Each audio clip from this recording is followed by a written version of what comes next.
It was 2 albums, 4 singles, and that was it. It was like a film star who dies young. It was that kind of James Dean kind of thing where you kind of want more.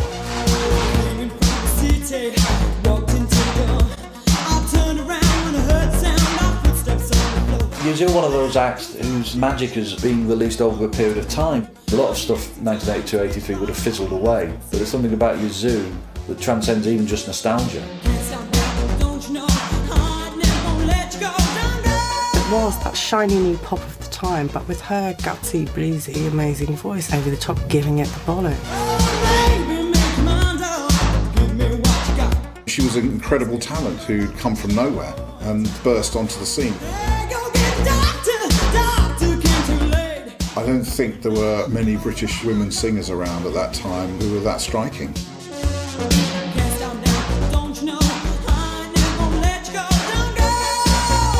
She was really a sort of R&B blues singer, and mixing that with electronics was sort of unheard of, and it was a great idea. It was like a clash of 2 different things coming together that just worked really well. There was nothing that had been like that before. It is a fantastic story that it was very brief, it was an unlikely partnership, it was incredibly successful, and yet oddly enough there was areas of it that shouldn't have been successful. All of that in the long run make them an interesting story.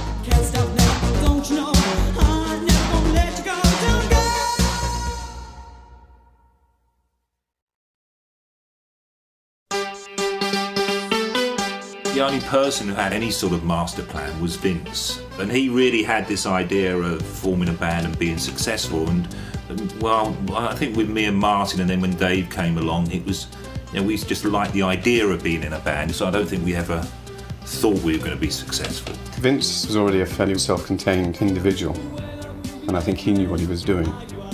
And I think that was always the case in the early days of Depeche. You know, Vince wasn't as naive. And we struggled to get Depeche to where they were. It was really at last starting to happen. Daniel Miller rang me and said, I've got some news. It could be bad, it could be good. Vince is leaving. Little did I know it was actually going to develop into 2 separate careers and be very exciting. Yeah, well, there's always conspiracies going on in everybody's minds, so yeah. I engineered the whole thing, yeah.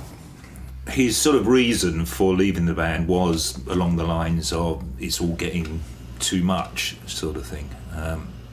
You know, I always thought that maybe he thought he could do it by himself, you know, which he could. I just thought that, you know, we'd been incredibly lucky, and it was unlikely I'd be so lucky again. I guess things weren't going in the direction that I'd hoped that they would go. We were a lot younger, so we weren't really into resolving issues and talking things through and expressing our feelings. Everybody just was a bit angry. Whatever his reasons for wanting to leave and embark on another career, obviously in his own mind, it was the right thing to do. Depeche Mode went on to do the right thing. And it was interesting, as a parting shot, he actually offered Depeche Mode Only You as a song, which they declined. Just after he'd left, he came along to, we saw him at the Mute offices, and he said, I've got this song, you know, and he sort of went, sang it, you know, doo-doo, doo-doo. And then me and Martin went, it sounds like something else. You know, don't really like that. And anyway, it turned out to be Only You.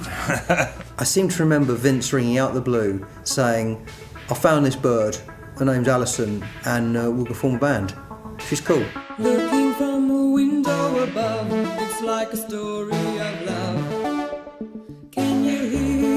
Only You is one of those songs that has really stood the test of time. It's as immediate now as it was when you first heard it. I'm not sure how that unlikely couple actually came together, but whatever the formula was, it really worked. All I needed was the love you gave. All I needed for another day. And all I ever knew, only you.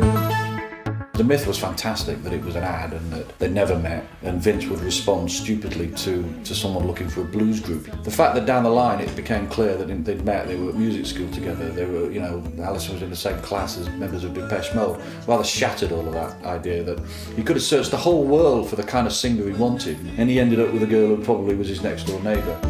All I needed was the love you gave. All I needed for another day. And all I ever knew. I advertised, I think, for a rootsy blues band in the Melody Maker. The same week that from what I remember, from what I was told, was Vince was looking for my number, and it was kind of there, you know. People assume that that's kind of completely where he got the idea from, but I think it was something that he was already thinking of doing. She was in a punk band called The Vandals, and the guitarist from The Vandals was my best friend, Rob. So I saw her perform a few times. Then I saw her, she was in a blues band, and I saw her perform. Then I happened to notice she was advertising to start a new project. I'd moved out of home and was staying at a friend's bedsit for a week, and that's as long as I lasted, because I had nowhere to park my motorbike. And I got a phone call from my parents saying that Vince had called and wanted to get hold of me. I called him back. He said he had a demo that he wanted me to sing on. Wonder if you'll understand, it's just the touch of your hand behind a closed door. I think she just came round my house. I played her the demo, and then she sang it. I had a little 4-track cassette tape recorder, and she sang it onto that. And all I ever knew, only you. I wasn't very experienced at that time dealing with artists, and it's always very difficult to sit in a room with a guy who's just about to play his new work. Anything you say sounds wrong somehow, because if you say, wow, that's fantastic, they go, oh, he's just bullshitting to say that. I kind of envisaged that I would be going back to doing a normal job once I left Depeche. If he didn't like it, then I was going to get a day job. And Vince called up and asked if he could pop by and play me something. I said, yeah, sure thing. And he came by and he played it to me, and I think I was just a bit thrown by it. So I just thought, well, that's it then. That's, you know, he doesn't like it, obviously. He's not jumping up and down or anything, so I'll go home. And then Rod Buckle, the publisher, came in with a couple of other guys who were the head of the publishing company, and they listened to the demo and they said, oh, this is really, really good. Then Daniel kind of gave it a second listen. I can remember all that really quite vividly. He just called up and said, Daniel loves it, thinks we should record it. And that was it. You know, it's like, okay, we should record it. This was all new ground for Alison. You know, she'd never been signed to a serious record company, if you like, and the Yazoo vehicle, for want of a better word, was undoubtedly rolling very quickly. Right, and is everything okay for them to come over and do Top of the Pops next week if we get high enough?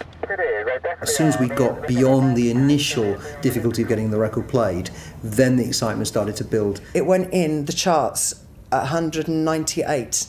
Now, today, you know, people who just cry, hang themselves, you know. It's like then, 198. 198 out of, you know, all the records that are released. What an incredible thing that was, you know. And to have this record go up, you know, you get the record company call you, and it's gone up 20 places this week, it's gone up 30 places this week, and it's like, we're in the top 100. Fucking hell, top 100. In my own mind, I've put it at number one. I've always thought that record was number one, so to now realise it only got to 2 is a bit of a shock. I thought we had a number one with that. It was just serendipity, really. After that, he called up and said they reckon we should make an album. The turnaround was incredible. I mean, I've met so many people that said, I'm going to do this, I'm going to do that, you know, and Vince was really the first one that actually turned anything into anything, you know, that was really interesting. But I mean, we're talking about a week from the demo that we've been doing Only You, and then 2 weeks after that, we're starting an album. I remember going around to his flat, he got his drum machine, he goes, got any songs? He's kind of like that, oh yeah, I've got a song, yeah.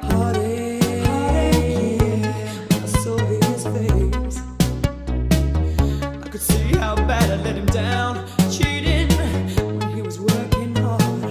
I just had to mess around with him. I knew from the start he ain't got much money. I should have stayed content with all that good, sweet honey. He's a good, strong man, and I love him so. So how on earth can I let him go?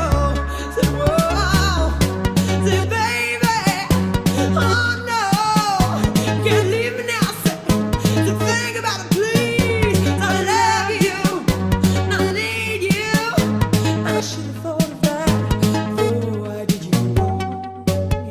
Nothing was difficult, nothing was torturous, you know. Every idea that we ever had got committed to tape, and everything bar one idea on that first album ended up on the album. And I remember very well going up to Blackwing in his Corona, and he said, we need a band name. Alison came up with it, and I think it was a blues label in America. Yazoo was just something that I'd kind of thought of because I'd started listening to a lot of blues music and wrote it on his window screen, and it looked all right, so we went with it. All this rain can wash away my tears, but nothing can replace all of those people expected colder, robotic type voices with electronics, and a lot of that album is sort of quite similar to what he was doing with Depeche, but what's different is this sort of soul, bluesy voice over the top of it. It was that nice duality to the sort of electro-pop sound, but the sort of darker, broodier, more dramatic singing. I wanted someone that could sing the songs with feeling and emotion. She was that person. At the time, you know, electronic music was being slagged for being cold and unemotional, and then Alison had this amazing emotional voice, so it went against the grain. She brought a passion to, you know, an icy, you know, beat-driven sound, and nobody else was doing that kind of thing. And the beautiful balance between Vince's, you know, electronic dreaming and this incredible voice that sounded like it did sound like a great Philly soul voice, you know, sort of Ann Peebles or something. I was really proud of that record. You know, I thought that Alison sang it beautifully. I sit and wait alone. I will be done. It had that sort of intriguing front cover. To me, that just makes you like it more because you want to step into this secret world and discover. First of all, I went around looking for a place to be, a weird place upstairs at Eric's. There is a picture, very small. And then I hired in these mannequins. Photograph I took some years ago. It was an accidental moment that worked really well. It shows a picture of the room I know. I sit and wait alone.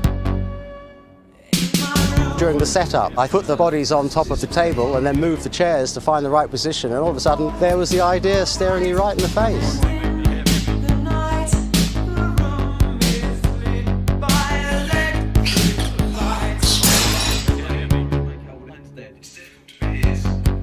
And I mean, that whole thing about upstairs at Eric's was, you know, where is Eric's and how do you get upstairs? What are they doing in there? What's going on? That's where we recorded it. The studio was upstairs at his place. I stand alone and watch the clock. I only wait for it to stop. The doors are shut and all the windows locked. I phoned this bloke at Blackwing Studio, I don't know who he was, and I said, there's no guitars, no amps, no drums, it's just a couple of synths. And he sounded really excited by it. The fact that he had that combination of being a musician and I wouldn't call him a boffin, he was just very interested in new technology, you know. So he hit it off with all of us on that basis, you know. An easy person to get on with, just a great person to work with. Vince and Eric, back where you were, sorry. Back on your heads. Sweetly low.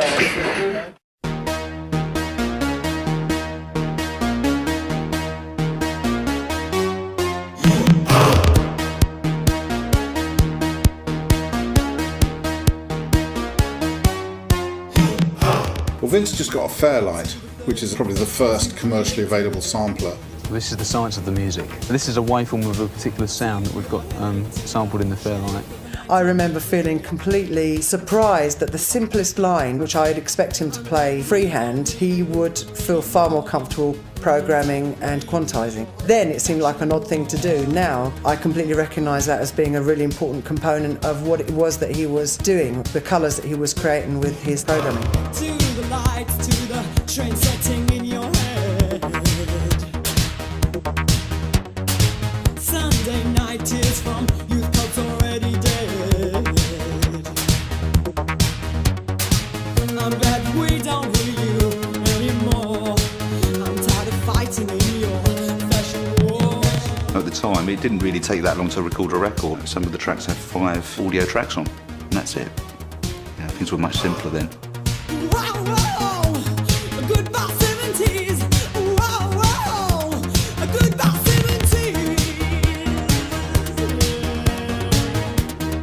The song style that he seemed to like seemed to be rather traditional, and it was the very fact that the tools that he used to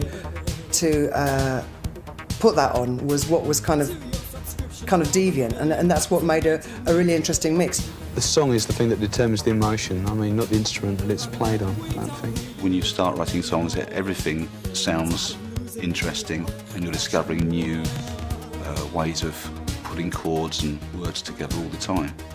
So It's not like I had a planned idea of how I might sound in the future. Well, I just really loved the sounds that Vince used. Lots of those kind of like arpeggiated swells and things. Those early computers were not obviously about chord making, it was all about single lines. The only way that you could create a chord is instead of playing the 3 notes at one time is to play one after the other, describing the chord without literally playing it. And that's what Yazoo was all about, arpeggios and broken chords. It's like very basic, but when you're listening to it through an amp in a club, it sounds really powerful. You know, and because it's quite minimal, all the sounds are really clear and crisp. Looking at it lyrically and seeing some of Alison's contributions, there was a darker side there that maybe I didn't really appreciate at the time. Looking back on Upstairs at Eric's, my favourite track has got to be Winter Kills. That's just an amazing track, and it's a great opportunity to hear Alison's vocal at its absolute best. It's fantastic. She did the piano on that as well. She played the piano. She could play, see, I couldn't play. Songs like Winter Kills that appeal to me the most, the really doomy, dramatic ones, because I was a goth. Green in your love on bright days, you grew sun-blind, you thought me unkind. To remind you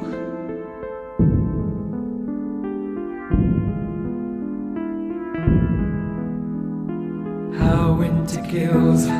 Because Alison was a different kind of female and had different things going on in her hair and different things going on with her makeup, there would have been a lot of identification with that from those people that could see that as a precursor of goth. She had spiky hair and eyeliner, and I just really liked her because she didn't look that different from me or my friends. I can imagine that she did have a hard time because she doesn't conform to what you're supposed to be, and she probably didn't conform to how you were supposed to behave. She probably just did exactly what she wanted, which made, which gives her appeal to her young female audience. I think she thought it was quite an adventure, but then it did start to weigh on her. I am someone that people have always been able to remark on, be it, in my physicality, by the fact that I've got a deep voice, by the fact that I'm not traditionally female in the way that you expected women to be at that time. People always opined about me, be it good or bad, and within 2 weeks I'd gone from being this kind of like dark horse from Basildon to suddenly having everyone be interested in what I was saying, what I was doing, what music I was making, what I had to say for myself, the way I presented myself, and nobody to advise me. And I sort of just didn't have any guard up at all. When I went on Top of the Pops, I had no money to buy clothes with. I had no thought about how I should present myself. I didn't even think what I should do with my feet the very first time I went on stage. It's like, that's how ridiculous it was. I didn't have any grounding at all. My first performance was on television. Up next, the people, a duo who've made 2 of the best singles of the year so far. Yazoo. Top of the Pops was huge. 20 million people watched it at that time. It wasn't the only TV show, but it was by far the biggest and by far the most influential. And if you got Top of the Pops, you had a hit record, basically.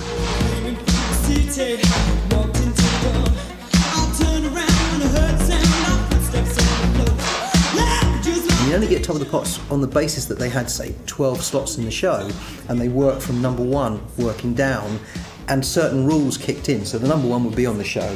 Number 2 was on last week, so it can't be on. You can't be on 2 weeks running as your number 1. Number 3 is going down, so that's out. Number 4, they're not available. Number 5 is up. Yes, they can be on the show. So it kind of worked by default, getting down the show. And if you got to, say, number 47 and you got Top of the Pops, you're the 12th act on the show, and it's Yazoo, it's like, yes, we're on our way. If you went in the top 75, all of a sudden you had huge orders from all the big record shops, the chains, and you had to find the records to fill the orders. I remember getting a call from the girl in the office at Mute going, oh yeah, we sold 97,000 today. Did you? 97,000 today? That was just such Mickey Mouse numbers. We shipped 300,000 the first week, which was just like, we just couldn't believe it. And again, it was the basics of the thing, getting the records pressed and out to the shops, which was the the immediate challenge. I mean, I didn't think about the next album at that point. I was just like thinking about the next day and can we get the records out? You know, nowadays, even up to fairly recently, if a record goes in the charts, then pretty much the next week it goes out. You know, actually going up a stage, but that went up over a number of weeks. It kept on going up and up, so it was very satisfying. Fucking hell. Germany wants them, France wants them, America wants them.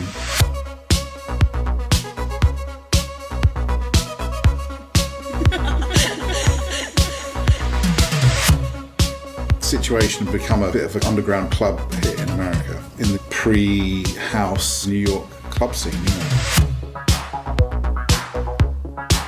We licensed it to Sire, and they said, you know, Francois Kevorkian want to do a mix, and the concept of remix at that time was like totally alien to us, you know. We thought, well, we don't have somebody else fucking with our music, you know. And he did the mix. We said, okay, try it out and we'll see if we like it. And Vince hated it.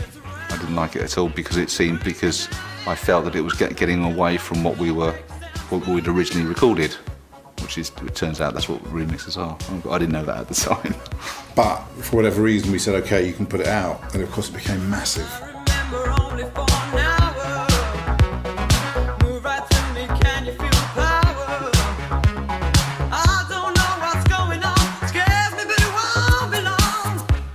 Famous club in New York called Paradise Garage, which kind of was the beginning of the New York dance scene, and they were booked to play it. It was the first club I've ever been to where they didn't sell alcohol because it was illegal and everybody was on drugs, so it didn't matter. That was when I started to appreciate that maybe, you know, dance music was a good thing to do in America.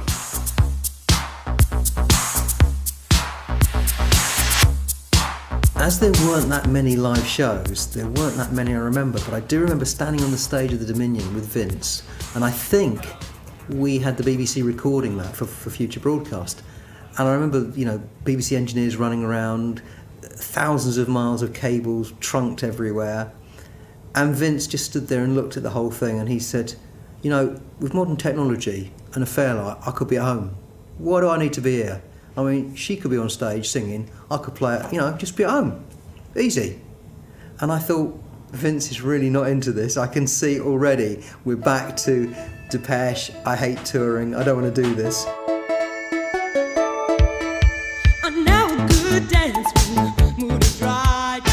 By the time we'd finished the album, the writing was already on the wall between Vince and me. I tried to make it otherwise for a while, but Vince at that time was a man who's, once his mind was made up, there was no changing, as I'm sure Depeche felt, you know, earlier than I did.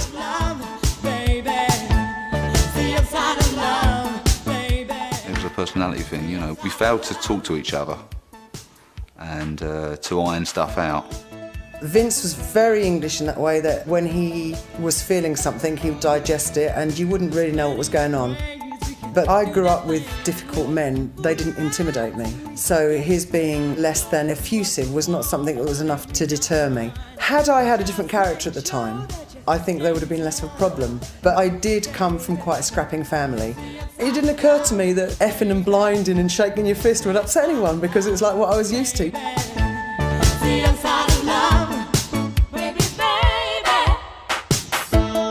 In my mind, and probably in hers, I'm sure that whole thing gets exaggerated and gets to a point where you can't see how this thing will resolve. It can only resolve in us ending the band.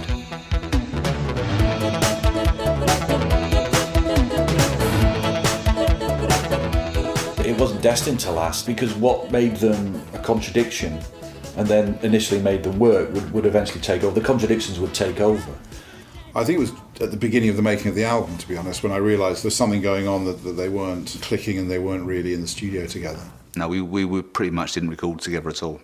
You know, I would do the track and during the day, I think, and then Alison would come in the evening and do the singing. You know, we were really estranged at that time.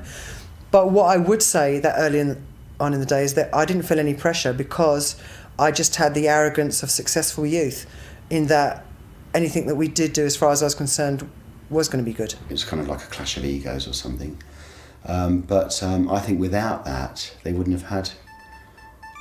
Yazoo wouldn't have existed, because I think it's because it's some kind of energy that they captured, which was the conflict between the two of them. My feeling about the second album, which seemed confirmed when I played it again recently and hadn't heard it for a while, is that it seems almost like a lot of goodbyes. Move along, you're in my way. Made my mind up now to stay. It don't matter what you do. I've had enough of you.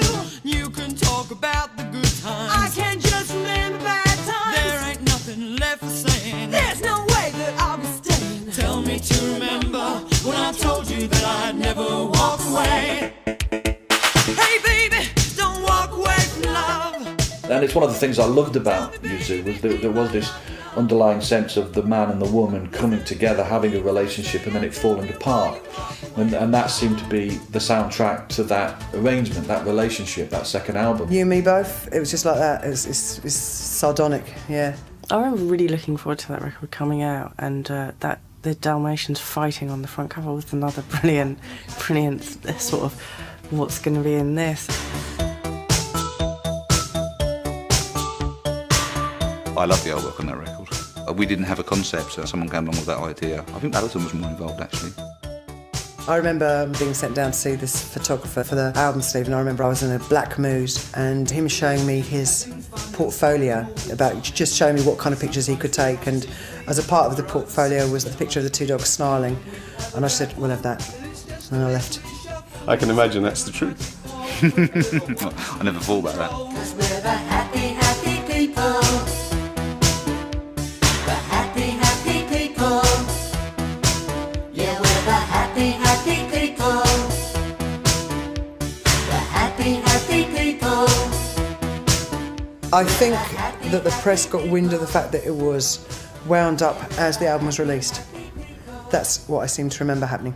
I guess there's always a sense of disappointment when you get an album and you're immediately told it's the last album and it's all over. And I got in a wider sense that there was now a big audience for Yazoo, and that it was an odd way to treat them. Now, we were quite used to those ways of treating an audience, because in a way at the time the audience wasn't necessarily the most important thing. It was the ideas and the art and the sonic invention. But it did seem a peculiar way to say goodbye. I suppose there's a tinge of, well, it's really great, but we know that there's not going to be another one. Obviously that's sad, but at that point, as I said, like, at that time especially, we didn't think too much about the future, because the present was so consuming, We'd been unbelievably successful, and I did have a sense of kind of what a great way to end it, massive album.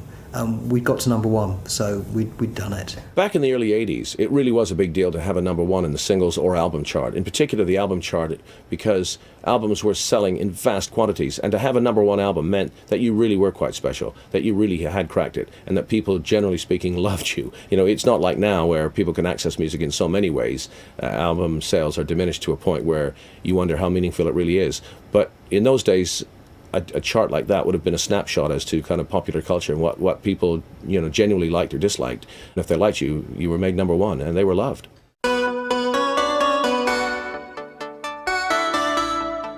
Towards the end of the recording, Alison played Nobody's Diary, and we recorded it, and it immediately stood out to be the track that should be released as a single. If I wait for just a second more, no, I'll forget what I came here for. I guess I hoped a little bit that it would make Alison feel a little better, because it was, her track and her song. That was certainly a conscious thought of mine. But as I open my lips, all my words slip away. It was reported that Yazoo split up because I wanted to go and be a solo singer, which is the biggest load of tush ever. I can't believe you want to turn the page. So to say, was there any feeling of we did it too quickly, or I never wanted to do it in the first place? And move your life onto another stage. I don't know if Vince ever felt that it was the wrong move. I suspect not. You can change the chapter, you can change the book,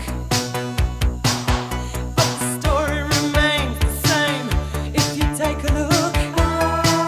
It seemed perverse at best, but in hindsight, very indie and very uncompromising, to break it all up at the moment when you really could have taken on the world. For the time we've had, I don't want to be a page in your diary, babe. I think because they had such a short career, that people, you know, remember them very fondly for that. They never blew it, really.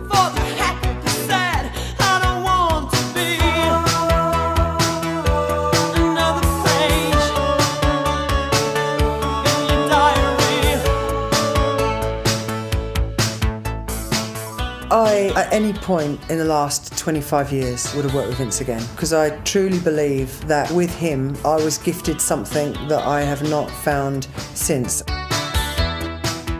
I know what I brought to Yazoo, and I know what I brought to Yazoo was more than a voice, but I also know that had it not been for Vince, there would have been no deal on the table, there would have been no recording career. I have huge gratitude and warmth towards him.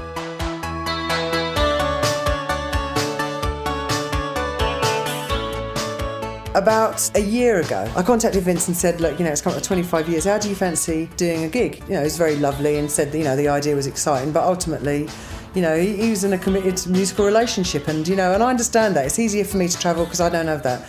So it was like, well, you know, I got that completely and, you know, no hard feeling. We were on tour last year for quite a while and I said to Vince, well, I would like to have a couple of years off from Eurasia, you know, because it's been a long time, 21 years, you know. And then he said, oh, well, you know, there's talk of Yazoo reforming and going on tour. I said, Vince, you've got to do it. Perhaps if I held you, I could win again.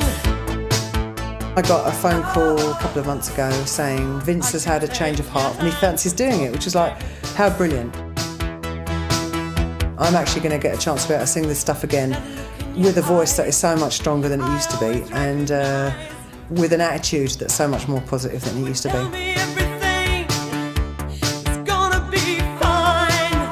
He's agreed to drop everything by a semitone, which is kind of very useful. And so yeah, we're going to do some Yazoo gigs. Everyone's getting back together again, aren't they? I mean, look, we've got Led Zeppelin, the Spice Girls. It's got to be Yazoo. I don't think they're the type to join a kind of nostalgia tour for the sake of it. I think they probably have some genuinely good musical reasons for doing that. They never really peaked as a live act. You know, they were only just kind of growing as a live act when they stopped. I think it's going to be really great, actually. There was a kind of love for Yazoo, I think, that never fully got explored or explained. And I suppose it's the sense of getting some kind of climax that we never quite got to, because Vince and or whoever, whatever, pulled it apart just at the moment when we were fully going to embrace it. So it's a nice, this one is a nice gift to us rather than a terrible nostalgic cash-in.